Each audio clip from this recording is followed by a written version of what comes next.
evening, good evening, and welcome to another episode of Dissect. Of course, I go by the name of Novelist. And I am Jewel. What's up, Jay?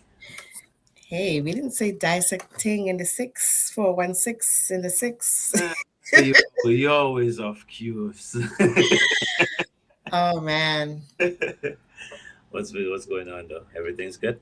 I'm good. I'm good. As you know, we were communicating all week. Been battling a flu. Kind of got over it quickly, but still have the cough lingering. So Yeah, we'll be all right for tonight. get a tad in your voice, but yeah, Yeah. you always sorted them things out.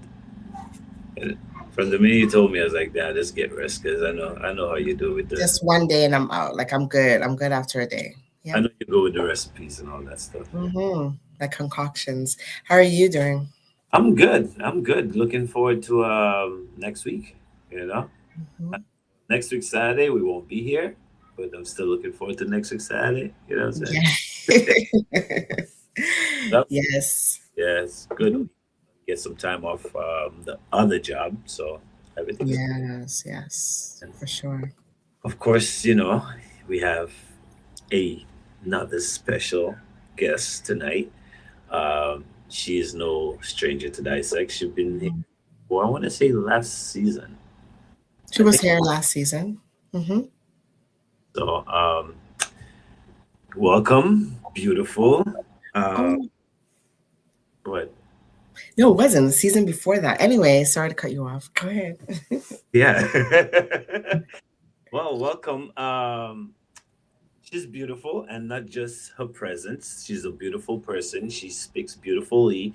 She is blood related to me. Welcome to the show for the second time, my sister Shani. Listen, You had to let everyone know she was blood related, right? You had to let everyone know this was your sister. when you proud of your family, you gotta let right. I hear you. Welcome, sis. Welcome, Auntie Shannon.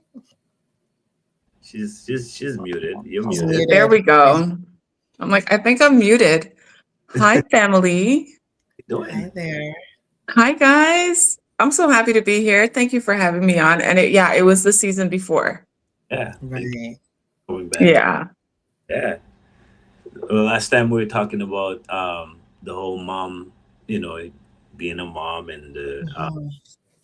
experiment. Sorry, I'm saying experiment. The experience, yes, baby. This hmm experience, Mompreneur. mother, and all that stuff. But today we're here talking different things. Hmm.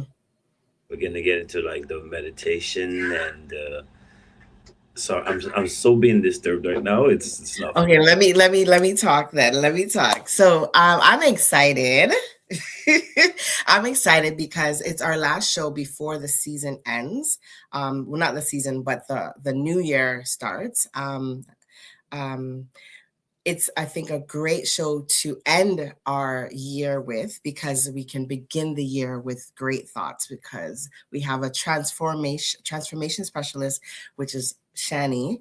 She's going to be here talking to us all about how we are going to transform our lives. And so I'm not going to take over. I'm just going to let Shani do her thing. So Shani, um, just tell us a little bit of your background and what you do and what brought you to be in this field. Like what made you want to pursue this field? Yeah, for sure. So I am the queen of side quests. I have done everything. I have been in corporate. I have been in the school boards. I have been in network marketing. I have been in nothing and now I find myself in the space of mindset resetting, subconscious mind reprogramming, and helping people become the best version of themselves. And how I came to this, actually, I was in a very, very, very bad place after our season that conversation a couple seasons back. Things just kind of took a turn for the worst. So when you're doing it by yourself and you're raising the child and you're in charge of everything, and then the hours don't come in anymore and the business starts to dry up, you're like, okay, what do I do? And I found myself in a place where we were going to lose our home. We were so close to going to lose our home. And I understood that it's not about what I'm doing, because I was hustling, I was working hard, I was doing all the things. So it couldn't have been about what I was doing, because I wasn't lazy and I was not averse to hard work. It had to do with who I was being as a person. And I didn't understand it, but I understood that I needed to do something different. So I actually just threw up a prayer and I said, God, just show me. Like, what do I need to know? And you know, when they say when the student is ready, the teacher will appear. That's exactly what happened to me. So I was introduced to this man who's no longer living. He was an identity shifting guru, if you want to call him that. And I've seen him speak on social media, and I've seen him through, like, again, the side businesses. Everybody that I was paying attention to who was really well-to-do in their life, they were training under this man. So he had said, if your way is not working, why don't you try mine? And I was like, well, my way is not working. So I'm going to try yours. And so he taught us how to become so invested in yourself, not being selfish, but like recognizing why you do the things you do, why you show up the way you do, why you have the patterns that you have, why you speak the way you speak. And all of it is related to the way your world looks on the outside. And so I invested in one of his programs to just kind of shift my identity, shift the way I thought about myself. And once I did that, everything completely changed. I started getting opportunities. I started getting money. I started getting connections. I started seeing myself differently because I started showing up in a different way. And then I started this business where I was teaching something similar to what he was teaching. However, I added the component of embodiment, which is to become the thing that you desire. So once upon a time, I said to myself, I wanted to live free and clear in my home. And I'll tell you, remember, I was close to losing that home, but free and clear in my home meant I didn't want to have a mortgage and I didn't want to have any extra exorbitant bills, but I'm in foreclosure. So how do I do that? So I'm going through this process with him, learning how to identify as a person who's living free and clear in their home. Some investments came in that I'd forgotten about from my very first job when I came back from university, and it paid off my mortgage. So now I'm free and clear in my home, and this is great. The identity that I wanted to have, which was to not have any of those bills, it became a reality because I embodied it. So again, how does a person who is free and clear in their home, how do they spend their money? How do they connect with other people? But then I also wanted to be a millionaire. I said, that's what I want to do. Not to be a millionaire because I didn't want to have the experiences of what I had before, but because I wanted to do other things and help people. And I didn't know how to make that happen. But again, he said, show up in the way that you want to show up and identify as that person. So some people identify as whatever they identify as. I identified as a millionaire, and I had no, I had no evidence that that would be a reality, but I still walked the walk. I talked the talk, and I started this business and I started teaching, and then students started to come to me, and I had my one-on-one clients, and I could charge a person $18,000 for one-on-one for six months of teaching. And things just started to progress from there. So what I now teach is how to shift your identity so that you can create the life that you want to create. I also teach you how to recognize the patterns that you have, to recognize and realize the beliefs that you have, whether they're helpful to you or they're harmful to you. Do you need to replace them? Do you need to enhance them? I help you completely reprogram your whole subconscious mind, because your subconscious mind, which is the thing we don't even know we have or pay attention to, it runs 95% of your life. So if you're not happy with the results that you have, we got to revisit your subconscious mind, and we work on that. And we work on just literally embodying it. So becoming it, living for as the person who already has the thing you desire, and taking it from there. So that's where we start. So essentially faking it until you making it? No. Yes. So it's a mindset. It's a mindset. It's a mindset. Yes. So that's why I say no and yes. So there's the idea of the thing about faking it till you make it is you never attach the emotion to it.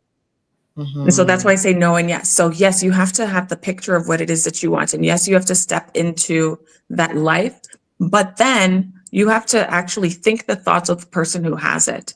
You have to feel the feelings of the person who has it. So that's the extra step of the faking it till you make it. Live from the end. There was this gentleman by the name of Neville Goddard. He was from Barbados. He was an amazing man. And he taught about the law of assumption. And so with the law of assumption, you assume the wish fulfilled. You assume the thing that you want to happen. So let's say you want, I don't know, a new home. You assume that you're living in this new home. Everything that you do, whether you're living in an old home, you're not in a home at all, is from the lens of I'm living in this new home. So how do I act in this new home? How do I take care of this new home? Am I clean in this new home? What kind of food do I have in this new home? What kind of plates do I have in this new home? And the feelings that come along with it. So if you don't assign any feeling to it, it's not going to ever happen. Right? So you have to assume the feeling of the wish fulfilled. That's the law of assumption. But then you have to see yourself there. So it's a little bit of both. That's why I was like, no, but yeah. So faith, a lot of faith. Absolutely. A lot of faith to believe. Absolutely. This is like something where you pretty much have to be in your everyday until it starts to actually flourish. You do. And the thing about that is, though, we've lived our lives the way we have up until the time we decide to try something different. And so when you try to embody a new identity, it's going to be challenging at first because you've been the same person up until this time. Like the problems that we've created, we ourselves with that old identity that created the problems can't solve it. We need to embody a new identity. So what ends up happening is sometimes you feel conflicted because you're like, yes, I'm doing this thing. Yes, I'm being that person. Yes, I'm showing up in this way. Yes, I'm talking differently. Yes, I'm thinking differently. My beliefs are different. But then somebody from your past comes into your life and they try to take you out of your spirit and you're like, but, and you go back over there, right? Back to where you were. So it is a struggle, and I don't want to use the word struggle, but it is, it's a challenge initially when you begin, because you're doing your very best to go over here and be the bigger person and stay strong and stay focused on what the end goal is, but you still have life and you still have the issues that you had to deal with before, and you still have the same problems and you still have the same bills, and you have to now live your life as if those problems and as if those bills have already been taken care of. So it's a challenge, but this is where embodying it and living it and doing the work and thinking it and being in faith and visualizing before you go to bed and praying on it and all of that stuff comes into play. Yeah. But it's okay if like you go back into your old self for a moment and just like you catch yourself. You're like, oh, well, I'm gossiping again, instead of being a person who doesn't want to gossip. You fall back into it. It's okay. You're human. Right? This is not magic. I'm not into that. It's just going to be something that needs to be repeated until it becomes natural. Right. I know a lot of people are like, I don't know how to deal with what you're talking about, right? Because it doesn't make tangible sense, right? But what I've come to realize is this. We're human. We're focused on everything that we can see, hear, smell, taste, touch with our senses, right? But everything that we want, even if we were trying to manifest something, it has to come from the inside. We were told in this very good book that came out many, many, many, many, many, many years ago that if you ask for it and you believe that it is true, you will receive it, right? That is manifestation in a nutshell. We were given the blueprint. Right? We were given the blueprint, but we don't follow the blueprint. And I teach people how to follow the blueprint. and live it. Yeah. And I think, I mean, correct me if I'm wrong. I mean, based on your clientele, it has to take a strong personality, a strong mindset and will to actually fulfill your destiny when you're trying to transform, right? Because like you talked about, meeting someone along your journey, that someone from your past, and they can easily draw you in if you're a weak personality, or if you have a I guess lack of faith, right? It's easy for you to just transform, or like they say in the church, backslide, right? Yes. Back into your old ways. And like you said, we're human, but it really does take that person to continue. Like based on, like, tell us about, I don't know, without using names, and not breaching confidentiality, how is it working for your clients that you have, like, keeping them on track? So one of the things that we do that keeps them on track is we have these embodiment practice sessions every week. So we get on a call, I do group coaching. So we get on a call and it's just about how to live as. So there's a curriculum that we follow and it's for 6 months. So when you do feel like you're being pulled back, you can just hop into an embodiment session so that you can stay connected. How are my clients doing? I have one client that started a side business and was doing very, very well, like respectable. They were doing like $3,000 a month in their side business. And in the 6 months that we've worked together, they've gone from $3,000 to $15,000 as their baseline. They still have their full-time job.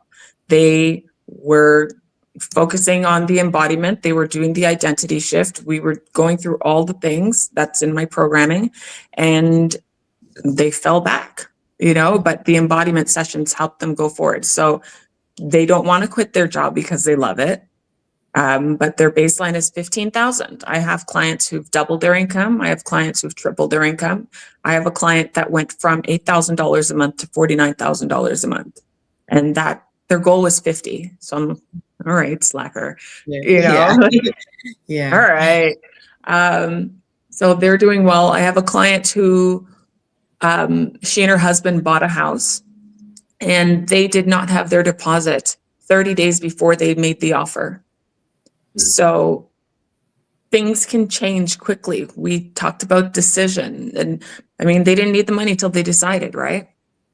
Right. So things can happen quickly when you start going internally and you start looking at things in a different way. Like, if I believe this to be true, what would be my next step? And then you start thinking differently, and then you start getting different actions. And as a result of that, you start getting different results. So my clients are doing well. As long as you do the embodiment work, there's no way it can't work for you. Whatever it is that you decide you want to create for yourself, as long as you're embodying it, you cannot not make it happen. Question for you. Yeah. Is there a biblical aspect to your practice? Yes. Okay. Absolutely. There's a reason. I mean, only because I'm a Christian and I believe faith. I believe there has to be that aspect embedded in this practice, or else it can't happen. Exactly. That's my belief, right? That's my belief too. That's my belief too. So like I said, when we talk about faith, right? I have a huge component on faith. Some people call it faith. Some people call it energy. Some people call it spirit. They all call it different things, but it's all from him. All of it comes from him, right? And we do have a huge component about the lessons and teachings from Jesus, but huge, it's all about faith. I am a believer and I am not apologetic for it. And I have clients who are not, but they're going to learn. They're going to learn. I don't know if my partner here, Novelist, has any questions, but go ahead. But no, I was just going to chime in with what you guys saying, because I would have to think it is something, like you said, biblical, right? Because you would have to have a positive mindset to actually pull all this through, right? Yeah, for sure. Because I mean, can you be negative and manifest things? Yes, Yeah, but you can. You can. We manifest things all the time, right? Like, it's just what it is. However, if you go into it thinking that, oh, great, these are possibilities. This is what it could be like. These are the end goal. It's so close. I can make it happen. Versus, well, I don't think so. Well, I'll try. Well, it hasn't happened after 2 weeks. Then it's not going to work. So yeah, you have to. Do you have to be positive all the time? No. Again, we're human. That's not natural. That's not natural all the time. Like, we have families, we have kids that get on our nerves. We have jobs that people we work with that, why are you here? You know what I mean? Like, we have all of these things. We've got life that's going on. We're still going to have obstacles. We're still going to have to walk through the fire. But will you learn how to respond to the fire? Yeah. Can you find moments in your day to just focus on what it is that you want and recognize that it's available to you because he said it was available to us, right? Yeah, you can't help but feel and get a positive mindset for that. And then also be really grateful for whatever it is that you're going through. I have a lot of people who come to me and they're like, how can I be grateful for paying bills? Right? I don't want to be grateful for paying bills. And I'm like, okay, great. I understand that. But you have to reframe it. You have to change your perspective. So what happens if you don't pay your bills? Right? There's a cost to waiting. So if I don't pay my credit card bill, I'm going to get interest on it. So I'm going to have to pay more. If I don't pay my house, my mortgage, I'm going to lose it. Right? If I don't pay my electricity bill, then what? I can't make dinner for my family. Right? So I'm going to look at it in a different way. Wow, I am grateful that I had the money to pay this thing. Even if it was my last dollar, I am grateful that I had money to provide because now my daughter and I, we can sit down and have a meal together and we get to like see each other because the lights are on and we can talk about whatever it is that we need to talk about. So it's just about reframing certain things. So you have to just be in gratitude. Look, I'm going to lose my house. I'm not prophesying that over me. This was back in the day. I'm going to lose my house. But you know what? In the interim, God, I am so grateful I have my health.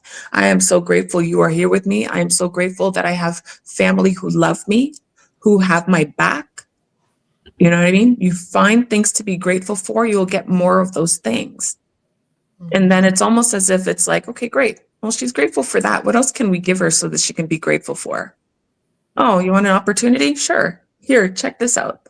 You know what? I'm grateful for that opportunity. Oh, she's really grateful for that opportunity. Let's give her something else. Right? And it becomes a snowball effect. When you start looking for all the things that you can be grateful for, you're going to find a whole bunch of things to be grateful for. And your body, your mind, your spirit's going to look for more of that.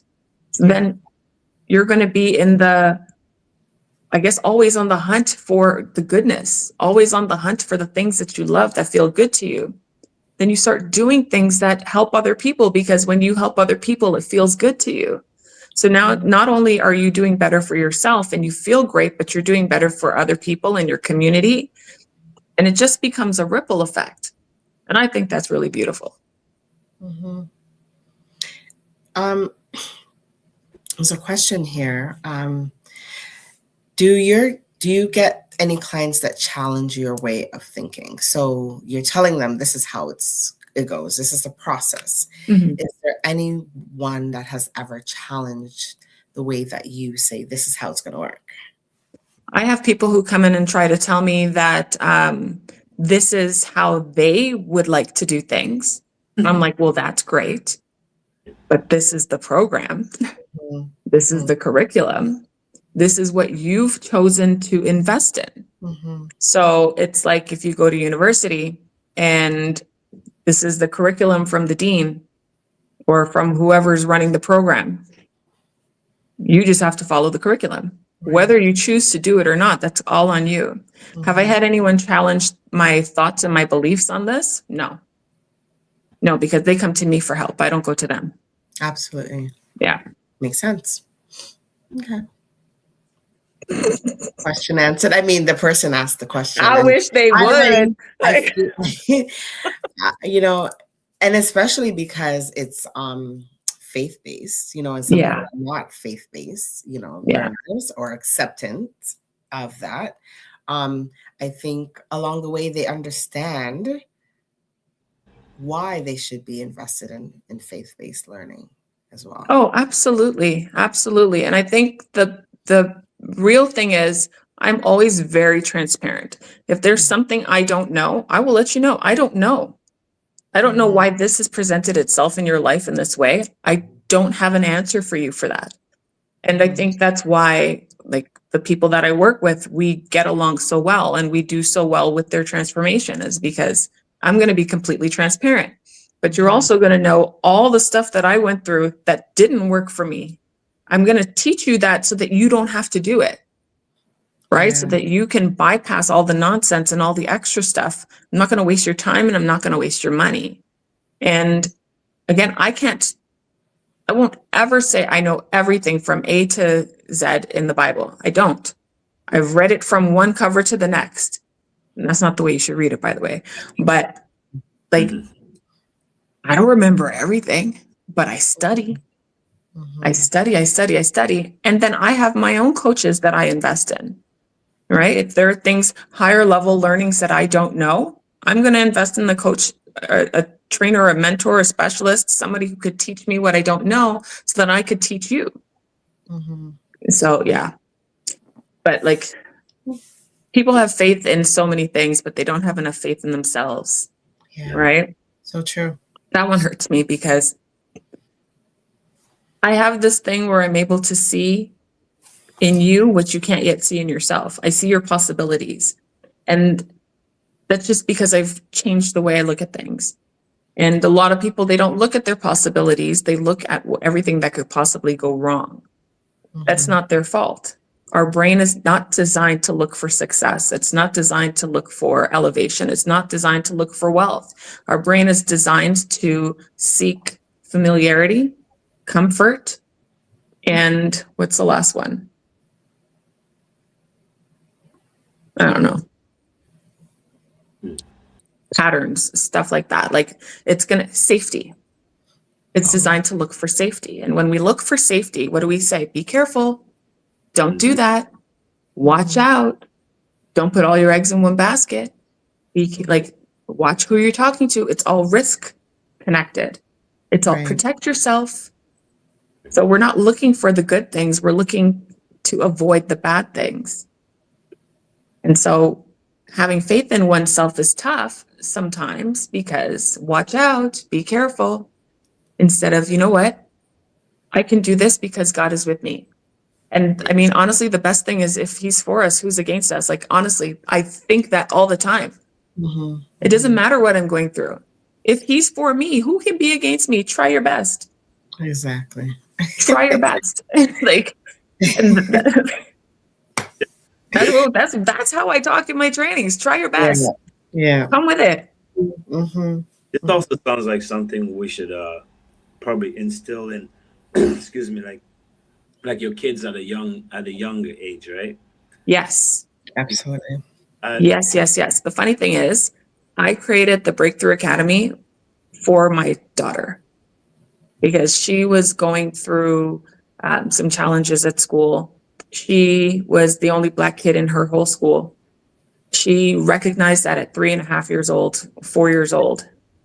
She's like, where are all the others? You know, what's going on? She started to feel a way about herself. And then as we transferred to another school, and maybe there were 3, right? And throw in a couple other cultures, but it was just okay. And then the purpose was I wanted to teach her who she should be before the world taught her who she should be. And so have faith in yourself, respect yourself, know that God's got you, know that everything is about who you are on the inside, and what you have going on in the inside will dictate what's going on the outside. In fact, I actually got a really great chance to do a presentation at an elementary school a couple weeks ago.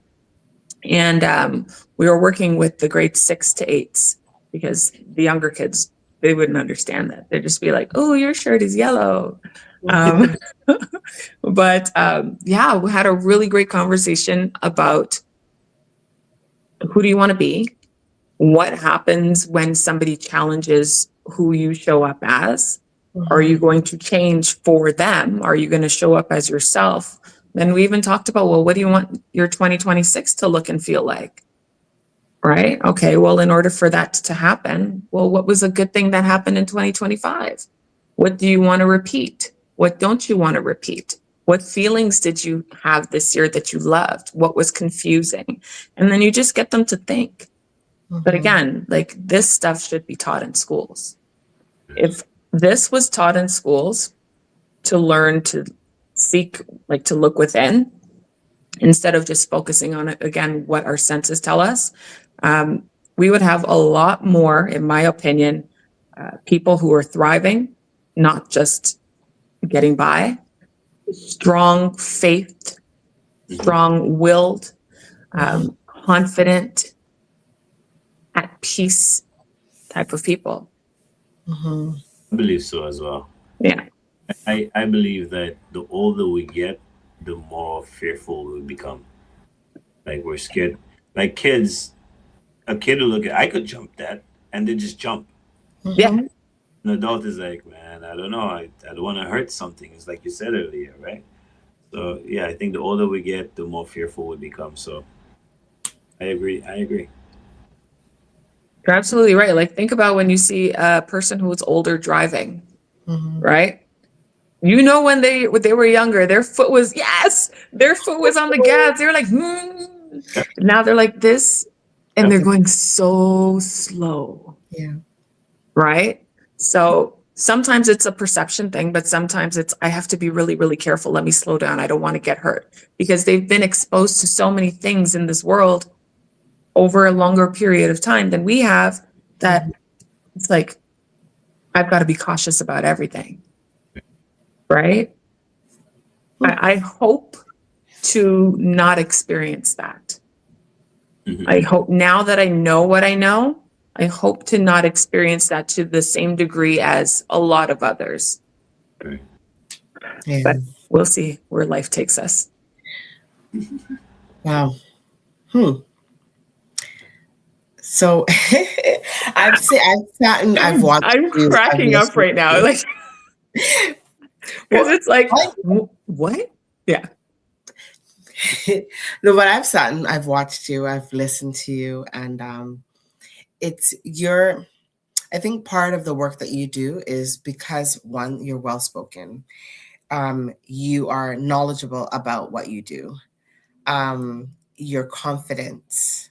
And I think you come across as very genuine. And I think people are willing to use the word risk before, and I'm going to use it with you. They're willing to take the risk and invest in you. So in turn, you can help them. Right. I think you're very transparent. You know, you just sharing your testimony, telling things that right off the top, right off the jump of what you've been through. I think people need to hear that. People need to hear reality, things that you've been through, because a lot of times people are like, well, how can you help me? You don't know anything about me. You've never been through what I've been through. And, you know, just you sharing part of your life gives people an inkling of hope, I think, you know, so I hope people out there that are watching tune in and that are really listening to what Shani is saying. I think she has a lot to offer. And even me, myself, I listen to you for myself as well, because we do doubt ourselves as human beings, right? even though we know we can do certain things because we've been told we can, Yeah. we doubt ourselves a lot, right? Yeah. So, and that's not even your fault. It's not even your fault. It's just the way we have been taught the world is. Again, be careful. Are you sure you can do it?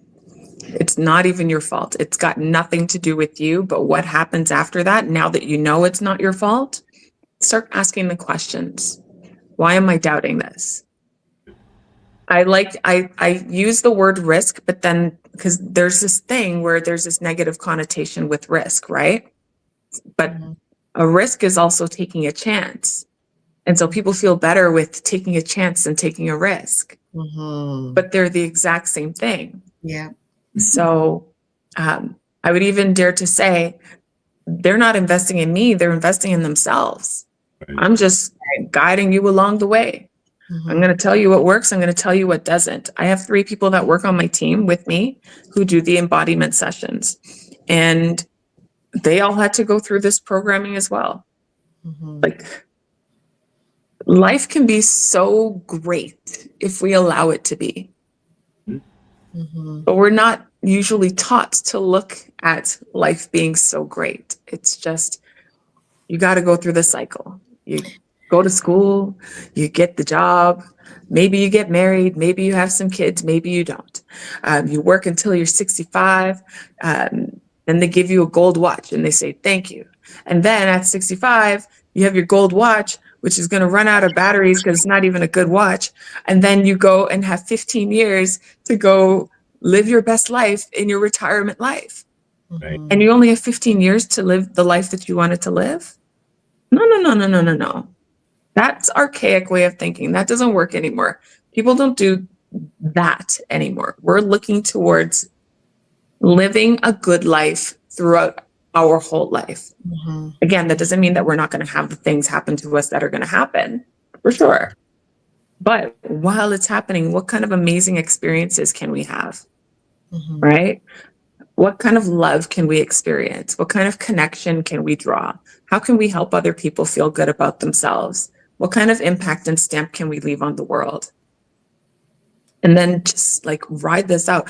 My goal for myself and for my clients is by the time we get to the end of our life, it's going to be like, wow, what a ride.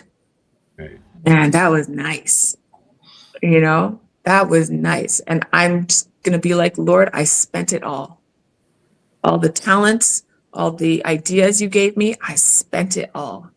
No regrets. Would you say that West Indian people or Caribbean people, let's say Afro-Caribbean people, have a different mindset when it comes to this kind of stuff? Yes. Yes, only because African people. I'm looking like Afro-Caribbean people. Right. Okay, so I'll tell you this. I have a lot of clients in South Africa, and I have clients in Uganda, like straight on the continent. I have a couple clients that are Caribbean background, but live either in the US, the UK, Australia, or Canada. Right? I have some inquiries from people on the islands, right? It's just a matter of what you're exposed to. So it doesn't mean that they're unwilling to see things in a different way. It's just that some people, depending on where you are in the world and what your algorithm shows you on social media, are not exposed to the same things that others are unless they actively search for it. So when I speak to my people, my Caribbean, Afro-Caribbean people, there are a lot of questions. Well, how does this work? Okay, it works this way. Well, what if it doesn't do this? Okay, well, then we do that.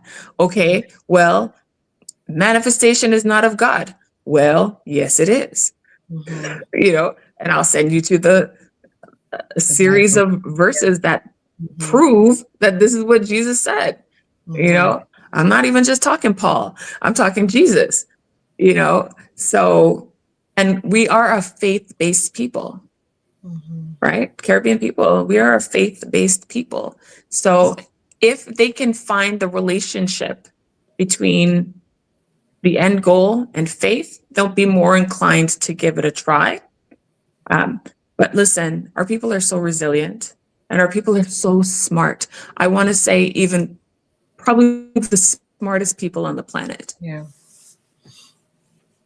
We just don't get the opportunity to highlight that, right? Because other cultures think that they got it going on more so than others.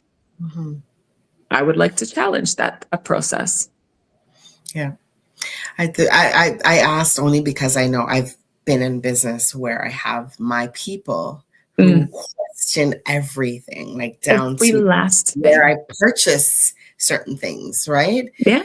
You know, so it's not that they don't believe, they want to know. It's a trust factor, I think it is, Yes. more than anything else. There's a mistrust because they've been through so much already. Yeah. I want to trust you, but can I trust you with this? You know, my life. With something as important as this, because this is my life. Yeah. Right. And I think that's one of the reasons why I'm so transparent, because I get it. I get it. Like I said, I'm not going to waste your time. I'm not going to waste your money. This is what I've been through.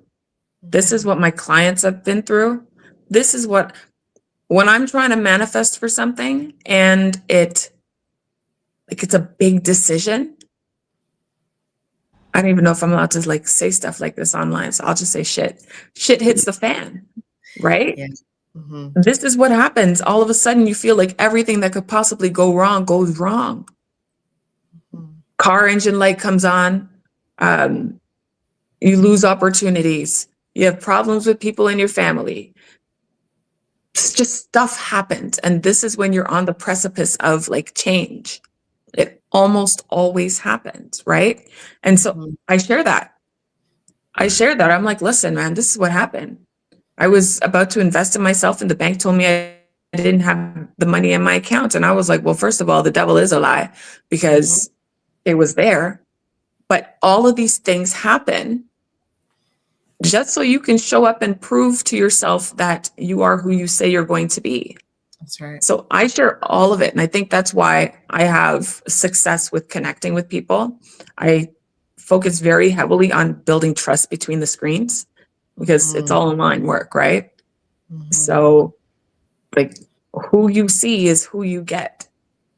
But I also understand that it's not the same for everybody online. You've got to be thoughtful. You've got to be careful. You've got to use discernment. Some people are just trying to get what they can out of you. Yes, absolutely. And then they have nothing to offer. Or they've created a program, they've created a course, which is fine, but it sucks.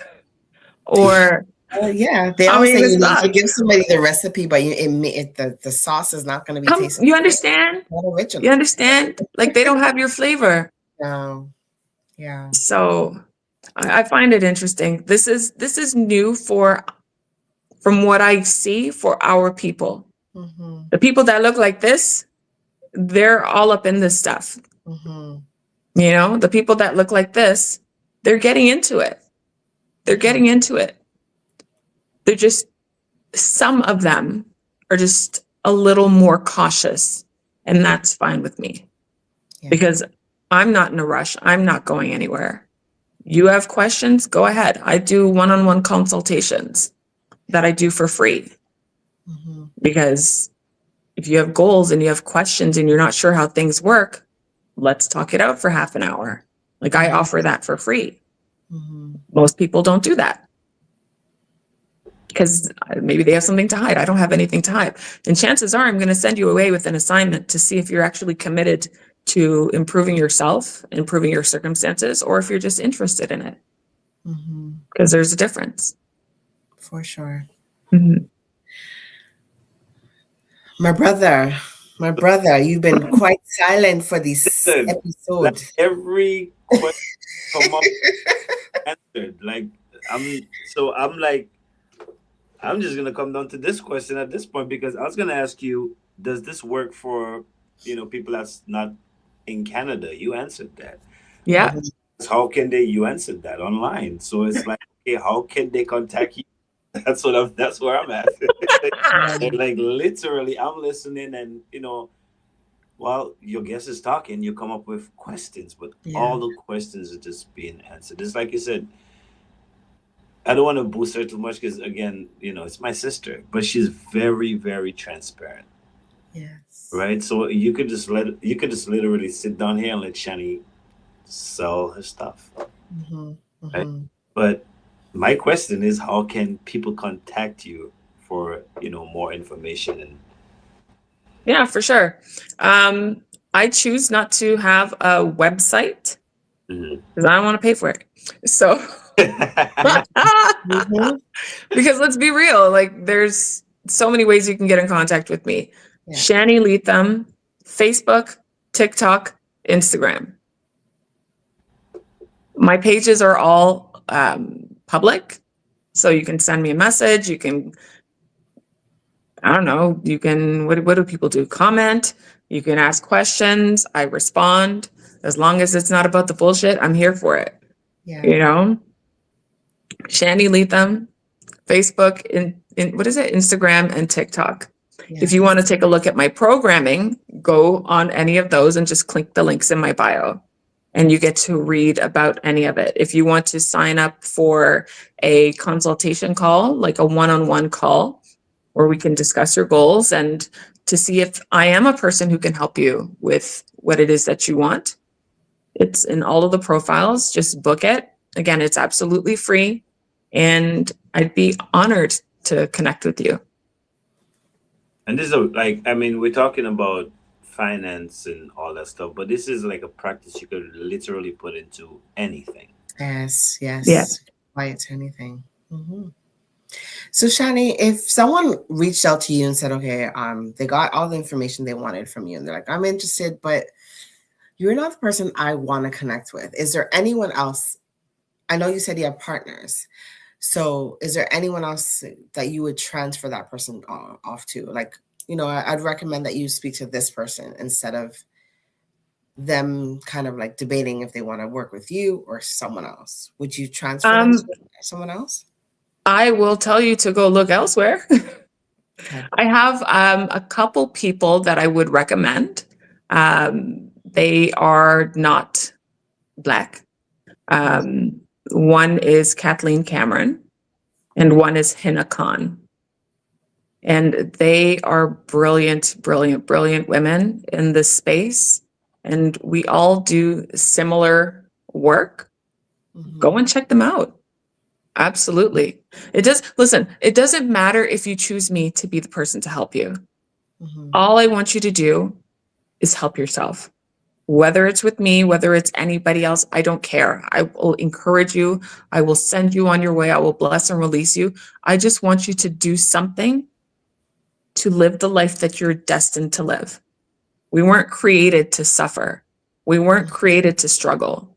We weren't created for life to be really hard. We were supposed to have dominion over this earth.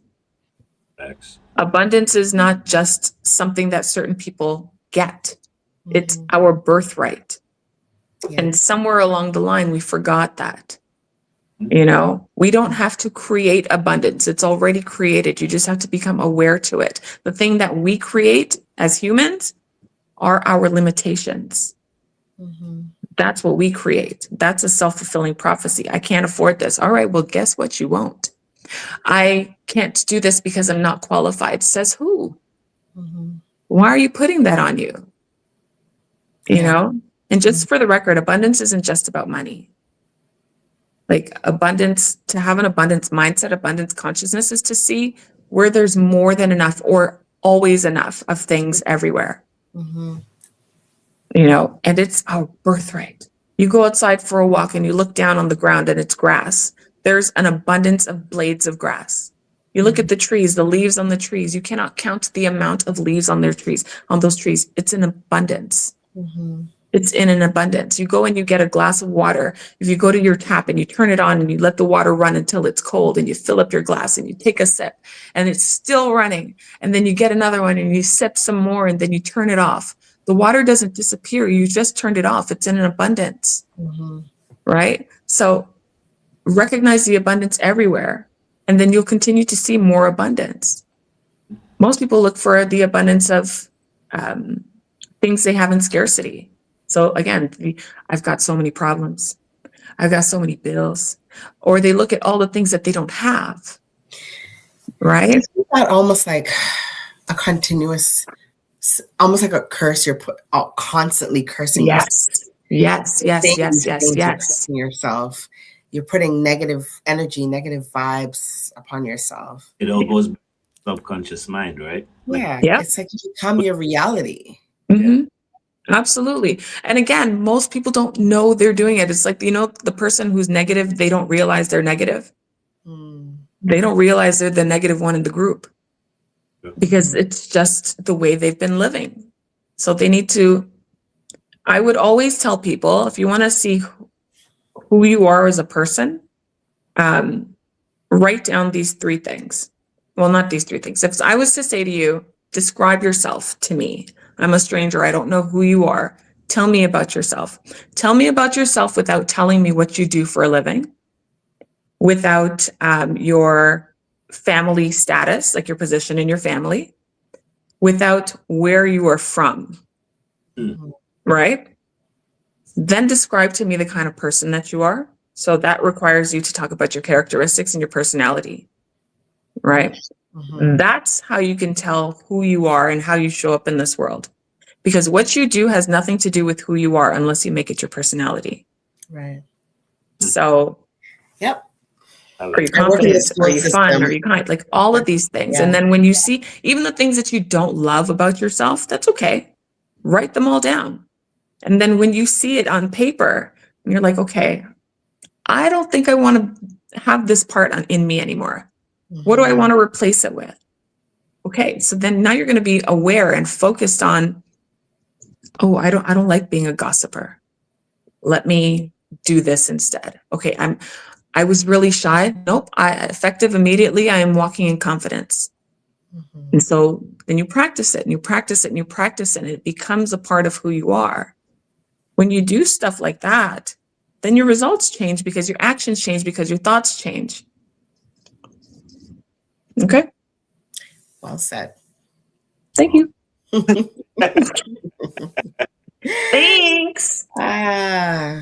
Okay. An hour is not enough for our show, right? It is not. But before you go, I have a question. This is just for my brother. And this is just to dig on him for a second. What color is your shirt? Oh, I'm so glad you went there. What color is your shirt? Audience, what color is his shirt? Yeah, let the audience answer. Yeah. Maybe we need to take like a screenshot of my shirt and then post it up. Right. Because I know what I think it is. Yeah. Yeah. What do you think it is? Because y'all seeing something totally. Let's say it at the same time. 1, 2, 3. 3. Pink. Pink. It ain't pink, but it's all right. It's okay. Nothing wrong with rocking. Nobody's saying anything. Now they're quiet. Now they're quiet. Crickets. Okay. Yeah. Okay, so what color do you say it is? Yeah. What color I say it is? Y'all ain't. Nobody's gonna believe me. I mean, nobody's gonna believe whatever I say. I'm gonna come out as your perception is your reality. This is it, King. Let's go. It's a brown shirt. It's like a khaki, the khaki, what we call khaki color shirt, the cream shirt. No, you see our background where there's a little bit splash up there. That's a little bit of brown gold going on. Right. Our complexions, brown. Yeah. But that's brown. Yeah, but if you look at the picture behind us, right? You see, I kind of look lighter than her, right? Yes. And we know that's not accurate. I mean, this is true. You are looking a little beige. So why can't you all believe? Why does your picture look like that? Anyways. Why are you beige? Oh my goodness. I meant to ask that last The week. Beige but Brothers. That's his winter skin tone. yes. That R&B singer, Dubarge, whatever. DeBarge. Yeah. We're gonna go into some old school stuff right now, aren't we? Okay. No, it's not old school Not- stuff, okay. but we're gonna go into a game called Quick Cuts, and Okay.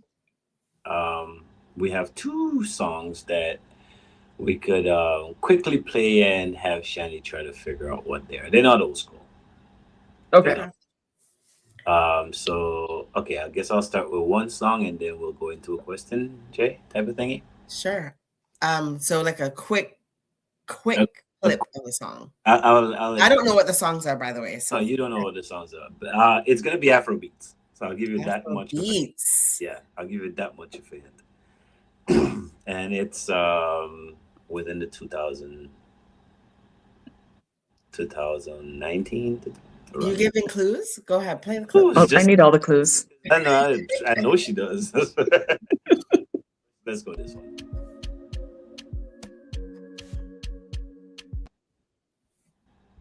Did you hear that at all? Yeah. Do that again.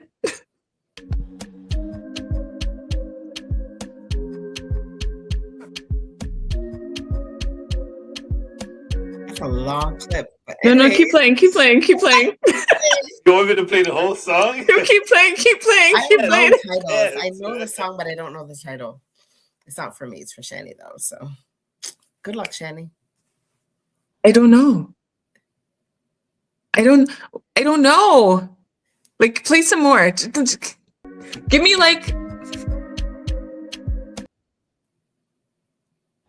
I got nothing. Audience, you all want to help her? Nobody? Anyone in the audience? Anyone think they know what that clip was about? Okay, so this song is called Alcohol by Joe. Yes. We not go far, we not go far, we go win, you go know. All of the blessings fall on my yard.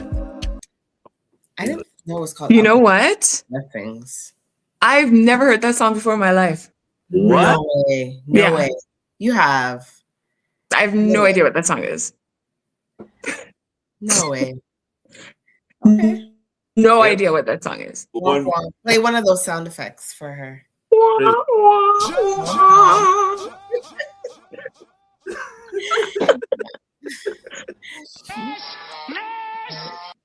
Nerd. Oh, is that the next one?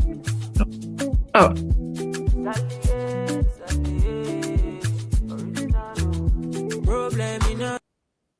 I don't even know the titles of these songs.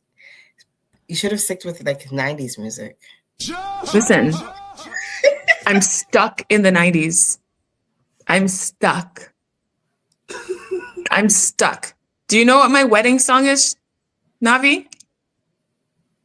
I want to say something by Janet Jackson. You would think. It's not Back That Ass Up. Is that a 90s song or an 80s song? No. The 99 and the 2000s. Yeah. Yeah, that came out in like 99 or 2000. Yes. Listen, my daughter knows that's the one. Like, that's the one. And she's like, Mama, that's so aggressive. I'm like, that's just what it is. Well, how Coming down the aisle? That's Janet Jackson? Yeah. Anything Janet Jackson. Let's go. You went south. Listen, that's where I went to university. My life changed. Exactly. Yeah. Yeah. So I am sorry to the artist of that beautiful song that you played. I do not know. I feel like Keke Palmer when she was like, I do not know that man. I am sorry to that man. I am sorry to that artist. It sounds beautiful. Maybe you can send it to me afterwards and I will listen. Well, thank you for playing that segment of the show. Yeah. Okay. Quick cuts. Yeah. Respect, loyalty, honesty. Which one do you choose?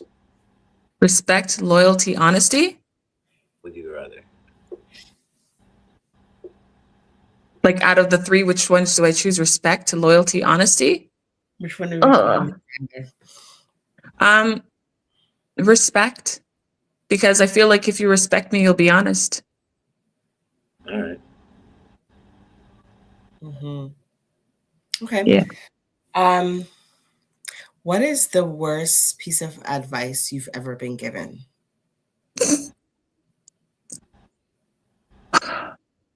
The worst piece of advice I've ever been given.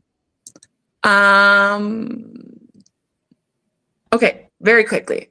When I came home from university one summer, I wanted to get a job at a car dealership. A Ford dealership. I was like, you know what? I'm cute. I can sell anything. I didn't want to work full time there. I just wanted commission. And I told a member of my family that I was going to go apply for that job. And they were like, don't do it. It's only commission. You won't get paid unless you sell a car. And they made commission sound so bad that I was like, okay, fine, I won't do it. But then I realized that when you're an entrepreneur, everything is sales, right? And like I missed out on so much. And I had such an aversion to sales for so long that like if somebody tried to sell me something, I was just like, yo, back up. Like I had an aversion to it. And so they said, don't do anything that's sales based, that's commission based, because you're not going to get anything. And I was like, you know what? That's some terrible advice. Sure. Because again, if you're in business for yourself, we sell everything all the time. Even when you're going on a date, you're selling the idea of you to another person. Everything is sales. And it just made me really self-conscious. And I know I could have sold those cars. I know it. I went for the interview anyway, though. They didn't want to give it to me because they wanted me to work full time. And I was like, I don't want your little $1,000, whatever. Just let me sell the cars and let me get the money. That's a good one. I like that. Yeah. What's the biggest risk you ever took? The biggest risk I've ever taken? I guess this is not a risk. Motherhood. That's beautiful. Yeah. Going to university in the United States of America without having visited the school, not knowing where I was going, I just went. Especially when school is a lot. Yeah, like, oh my gosh. Went to Arkansas. Oh. Like, I was saying a very, very right. Your demographic kind of school. You understand? Like, I was like, they don't even have an international airport. The chicken was huge. Like, I couldn't understand. The accent was very thick and very heavy because, well, we sound like this here. And down there, they sound like this. And I didn't understand what was going there and having no idea where I was going to. And then when I got there, the program that I was going to go do, they canceled it. Oh, no. So I was like, oh, well, I'm here. So what do I do? So I chose another program just based on what I thought would make me money. I don't do it. My degree got nothing to do with what I'm doing now, but that was the biggest risk, I guess. Just going somewhere sight unseen, just trusting that I'll be okay. And I was okay.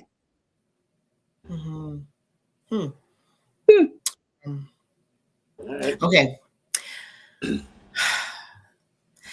Tell us about the funniest moment in your life, or something that's made you laugh the hardest. And there are a lot of those. Oh my gosh. Talk about Wathi if you want.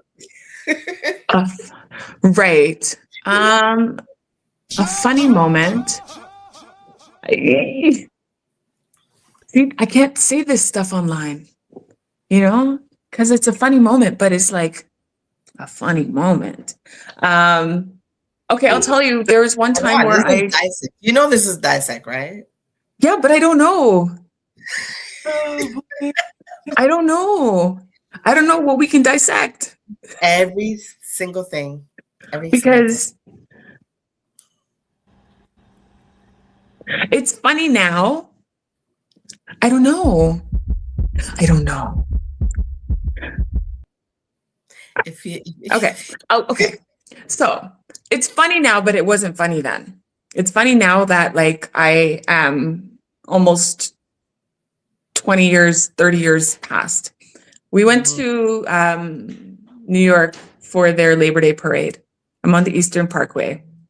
And I'm with my sister and like some friends. And you know, everyone goes and you dance and you just have a good time and whatever. And so this man comes up to me and he's dancing behind me. You know what? This is not a funny story. It's already funny. It's okay. Brother, I'm so sorry. Okay. So he comes up and he's dancing behind me. And you know, you do the thing where you're like this, like you check to see if he's good looking or not before you continue dancing, or if he's not good looking, you just stop. So I was like, okay, whatever. We're in New York. We're having a good time. I came to party. And I have this cute little white dress on. And we're dancing. And he slaps my leg. But that's stupid. Don't slap my leg. But he slaps the inside of my thigh. So weird. But I'm like, fine, we're dancing. I don't even know what song is on. I'm winding up. It's wild. Another slap. I was like, okay, that's so weird. That's so weird. Like, who does that? Finally, I get another slap. And I was like, you know what? That's not his hand. Whoa. That's not his hand. That's not his hand. And that's it came to me. I was like, oh, that's why I say, I'm sorry, brother. I was like, But I needed to know for sure. Right? I needed to know for sure. So the last slap came and I locked my legs. And I locked my legs and I looked down and I looked back and I looked down and I put my hands in a fist because I was ready to fight. But this man was like 6'7". Wow. And I know he would have just went like this, whoops, on my head. So I walked. I was like, what are you doing? Walked with grace. Right. It's funny to me now, but it wasn't funny to me then. Oh boy. Yeah. Yeah. You want to dissect that? No, after that, you understand? That was a good version of it. Yeah. I apologize, my brother. I love you. I just know that this game will not be played with my family members. Because they'll give you the raw truth, right? Listen, I was going to tell you something else. I was going to tell you something fun-y. Like I joined a Kenyan pageant. I had to pretend I was from Kenya when I was in Dallas. Only one answer. You know? Because this was when we were in university. My girlfriends from Kenya, they were like, there's this pageant. You should enter. Like, they have money. You can win. I was like, all right, let's go. And we came up with a whole story of how I was part of the Maasai tribe. And then they're like, well, why is your skin so fair? I'm like, well, my father's white. And why do you sound the way you sound? Well, I left Kenya when I was 3 and I moved to Canada. And then we had like a whole thing. And I won technically, but the only reason they didn't give it to me is because the head judge, his wife was in the pageant. So they gave it to her. So she took home $10,000 and I took home $3,000. And then we drove back to Arkansas. That was a conflict of interest. Anyways. A little bit. But that was good. You were Kenyan for a day. I was, you know, and I had to do a talent. So I sang a gospel song and all the alcohol went behind everybody's back. They all hit it. That was fun. Yeah. Wow. That's Who else from your family are we inviting? Why are you asking more questions? We gotta go. That was to you, not to Shetty. Oh, God. He's embarrassed. I know. So we're a few shades lighter. Maybe pink like your shirt. Maybe. Your skin, your cheeks would have been blushing right now. Like yep. You would be. Yep. Like there's no way your shirt's not pink. The real man can rock pink and red. All right. Like, and then the red do-rag makes it even more pink. Absolutely. That's all right. It looks beautiful. You look wonderful. Wonderful. I mean, come on. You're so handsome. You look so nice. Okay, can we go now? It's been nice. Next week we won't be here, guys. We're taking the time off. Happy holidays. I'm Novelist. This is Shani. This is Joel. We got. No, we're still here. That was great. Shani, you know what? Always a pleasure having you on our show and also listening to you speak. Do plug your business. Please let everyone know where they can go and follow you again and how they can potentially get in contact with you for one of your consultations. For sure. Thank you for having me. This is always so much fun. You guys are so good at what you do. You're so talented, and the world needs to hear more of you. So thank you for this. You can find me at Shani Leatham, as the name is written there, on all the platforms, Facebook, Instagram, and TikTok. You can send me messages, or you could click the link in my profiles there, and you can set up a one-on-one consultation call with me where we can discuss your goals, discuss what it is that you'd like to bring to the forefront of your life. And if I can help you, I will. If not, I will send you off to somebody else who can. That's it. Well, sis, thank you for joining us. It was very informative, very educational. And I hope you guys go ahead and contact her, reach out to her, and yeah, put some changes in our lives. And I'm going to do my consultation too as well. So let's go. And thank you for playing quick hitters, and gonna be scarred for the rest of my day. Thank you. It was fun. I don't know what that song was, but don't judge me. All right. All right, there you guys have it. Shani Leatham, ladies and gentlemen. It's been another episode of Dissect. And like I was jokingly saying earlier, we're not gonna be here next week. No, it's true. We won't be here next week. It's not a joke. So I guess we'll see you guys in the new year. Everybody have a safe and happy holidays. Drink and don't drive. Drive and don't drink. Don't drink too much. And I hope y'all have good presents and all that good stuff. See you next week, Jay. First to the Dissect team, because you guys make today possible. Special shout out to everyone who's made the film possible. Or if you don't want to look at it like that, dissect all you really, I mean dissecting. I like the comments of people that saying things. I don't know how to respond to that, to be honest. Could be the past when you were like recorded a whole song with a newborn baby breastfeeding. A while performing, the cord drop out the mic. This guy took his sock. His socks Put off. it over the mic. Put it over the mic. Oh my. You know you have to love yourself first. I love to sing. Just know how to dance. Yeah. And then the people who think the comments are bothering. The meds I was on was about the lack of respect. My brain don't work so fast when it comes to them real bit. Him say when him wake up a morning time, him a float. That was the funniest thing ever happened to me. You again? I'm grateful for the blessings that I have so far. It's just a matter of, for example, Tingo Nice again. life, and we cannot travel.